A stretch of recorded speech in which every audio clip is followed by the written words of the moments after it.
The abyss. What is it, and why is Kat so obsessed? The ending of Tape 1 left many players feeling confused and disoriented, like we were right on the brink of something massive, only to have the credits roll instead. But I think that's the point. That confusion and disorientation is exactly how our girls feel as they try to recall the events that happened during the summer of '95. Some parts make sense and some don't, and although we only have half the story so far, I began to realize that the more I tried to make sense of it all, the more vast and intangible things felt. So I began to wonder, what would happen if I didn't? What if our understanding of time and logic doesn't apply here? What if Velvet Cove is a place where the rules are meant to be broken? I also need to ask, why is it that Kat seems to be at the center of everything? Yes, she's managed to steal everyone's heart for obvious reasons, but I feel like she might know a lot more than she lets on. If you really think about it, Kat is the main central force behind the narrative and has the most leverage and impact when it comes to progressing the story forward. There are multiple instances in Tape 1 where I feel like Kat does things a little too quickly, and I'm not talking about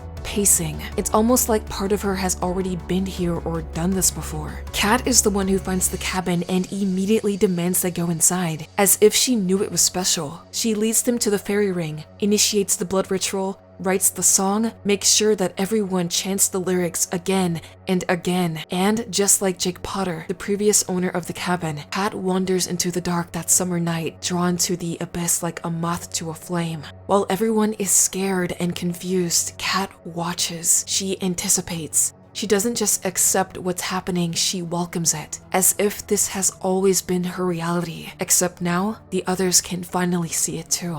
But if Kat in some way knows that the girls are playing with fire, why does she continue? Why would she provoke something so ancient, so powerful and dangerous? Does she know the consequences? And if she does, is it selfish? Is it right? Let's talk about it. From the moment we meet Kat, she is a fearless personality. She quite literally swoops in to save the day and doesn't hesitate to protect Swann from being bullied and harassed. But beneath the charm, beneath the ride or die attitude, I realize that it is the unspoken that makes me feel so drawn to her character. Kat is a whirlwind of contrast, light and melancholy, strength and vulnerability. She's a kid living in a rural Michigan town where the only escape she's ever known is within the music her parents hate and the distant words that make her feel seen, distorted chords and fragmented lyrics that say all that she cannot. We only learn about Kat's illness when it's too late. She never tells the girls that she's sick. She doesn't want pity. She doesn't want to be seen as fragile or weak. She masks the pain that she feels with rebellion, which allows her to gain some semblance of control when everything else is spiraling. To Kat, her future is already cemented, stolen, and she has every right to feel angry. Angry at a body that is failing her, at a town that makes her feel helpless, at people who treat her like she's already gone, who see her for not for who she is, but what consumes her. And in the midst of it all, there's Corey. I know some people don't understand why Kat hates him as much as she does, but from my perspective, Corey is the embodiment of everything Kat despises about this place. He is betrayal, confinement, suffocation incarnate. The very reason she and Dylan have become so distant. Her own sister does nothing but sit back and watch, enabling what makes her feel so powerless. Kat was not written as an archetype, the cool one, the tragic one. She was written as intentional. Her actions aren't fueled by reckless abandon, but desperation. And that same reason is why I think Kat is so drawn to the abyss, and a world that has already written her ending.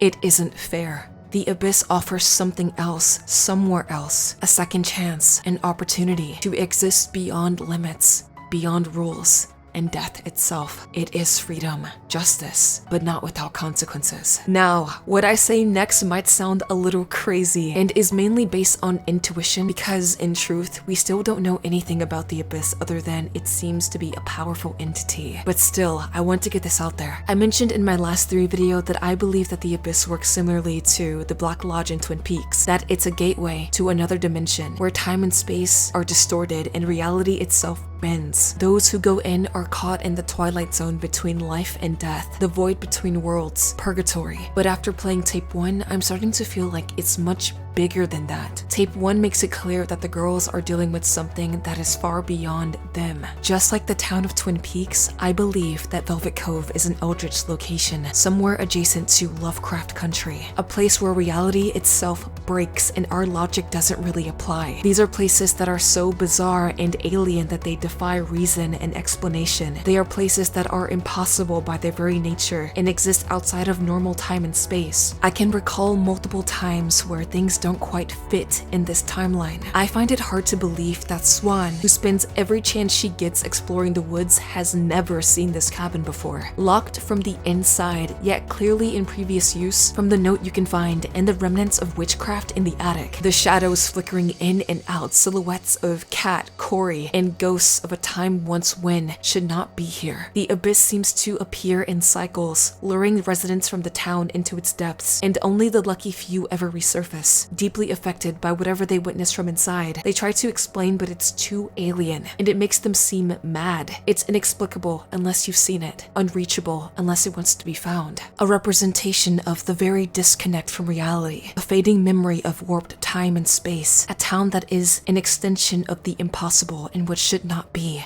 forever translucent. Swann's voiceover in the Abyss memoir only makes me feel more certain of this. I've been here before. We've always been here. Here.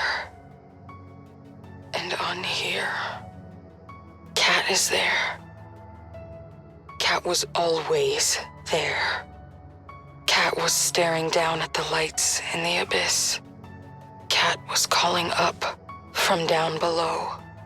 The voices are old and young. They are watching. They remember everything and nothing. They are shadows of what used to be. They want to come back, but they're afraid. Swann describes the band and especially Kat as existing in varied states, in the past and present, looking into the abyss while already being inside, being here and on here among echoes. I was immediately reminded of quantum superposition. In quantum mechanics, quantum superposition presents a reality where particles can exist in multiple states at once. The shadows appearing and vanishing are likely the result of a temporal bleed, and with this in mind, it makes sense why Kat is seen as an anomaly when filming at the abyss. The best way I can describe it is that Velvet Cove exists in some kind of time block. A quantum time pocket where time doesn't move linearly, but folds, repeats, and bleeds. The town itself is an anomaly, where the past, present, and future exist together, happening all at once. The future is now, and the past is the present. This could explain the Bloody Mary scene, where Swann catches a glimpse of another self in the mirror. This might be why Kat seems to know things before she should, why things seem to be appearing in this timeline, and why the girls' memories are fractured. They seem to remember the closer they get to where it all started, once again subjected to the abyss and its influence. Because the ones who come back are just as much as part of the cycle. And guys, I don't know how or why, but I think Kat is the epicenter or some kind of anchor. Maybe Kat is already in the abyss, flickering between timelines. Maybe the memoir is the result of a choice to follow her deeper, over the edge and into this dream. A choice that both happened and didn't happen, here and on here. A final point that makes me feel this way is my Kat Easter egg video. I made a video recently that showed how in chapter 14, the game prompts you to dial a number on the phone. If you dial a number wrong 5 times, Kat becomes the phone operator. The number you're trying to reach is unavailable. Whoopsie. Must have entered the number wrong. At first, I thought this was a silly Easter egg, but this is Don't Nod we're talking about. Think about it. The phone itself symbolizes the ability to connect across distance and time, destroying barriers and blurring temporal boundaries. Not saying that Kat is in the phone, but that she's somehow tapped into the in-between, where Velvet Cove's logic is cracking. She is the operator. She is finally in control. I don't know if needing to dial the wrong number to reach her means anything, but when I think of Kat, her desperation, her desire for freedom, somehow trapped or untrapped between worlds, reaching through, guiding us, warning us. Holy fuck. Maybe the wishes are sheer will. Maybe Kat's breakdown wasn't her body becoming overwhelmed by illness, but cosmic awareness. The part of her that already knows what's coming, reaching through with the same words that led them there in the first place. See you in hell. When analyzing the concert scene, I keep going back and forth between Kat shouting the abyss's influence or trying to send a message. Either way, I think something is definitely happening here. Another interesting detail is that the design on Kat's overalls in the final scene have celestial symbols on them, practically identical to some of the symbols we see on the interior of the cabin. The symbols seem to glint when she moves, which could just be the material catching the light, but they do shimmer and react. There is also a bird with a glowing eye, reminding me of the purple-eyed ravens from the abyss and the ravens on Kat's discman. Interpret that as you will. I am fully expecting Lost Records to have multiple endings, and if Kat is the epicenter, somehow entwined with the abyss like those before her, I have to wonder what this means for the rest of Bloom and Rage, the extent of Kat's curse, and Velvet Cove itself. I know that many players believe that the girls will make a sacrifice to the abyss, and I completely agree, but I don't think it's going to be as straightforward as we expect. With great power comes great responsibility, but if we've learned anything thus far, this also includes great sacrifice. Maybe the real question isn't about malevolence, morality, or what the abyss wants, but what Kat wants. And once again, how far you'd go for the one you love when the universe says otherwise. Even if that means watching it all burn, letting memories fade, even if it hurts. But this time, as the devs have hinted, we won't have to do it alone. Thank you so much for watching. I would love to know what you guys think of my speculations, and if you have any theories of your own that you'd like to share with me, let me know in the comments, especially your predictions for the endings of Tape 2. We are but a few days away from getting our hands on this thing, so now is definitely the time. Thank you to my channel members for your support. Guys, thank you for coming on this journey with me. We made it. That's so crazy. And thank you again so much for watching. I'll see you all later. Remember to get those tissues and to hydrate. It's gonna be a long week. Bye. This place is like somebody's memory of a town, and the memory's fading.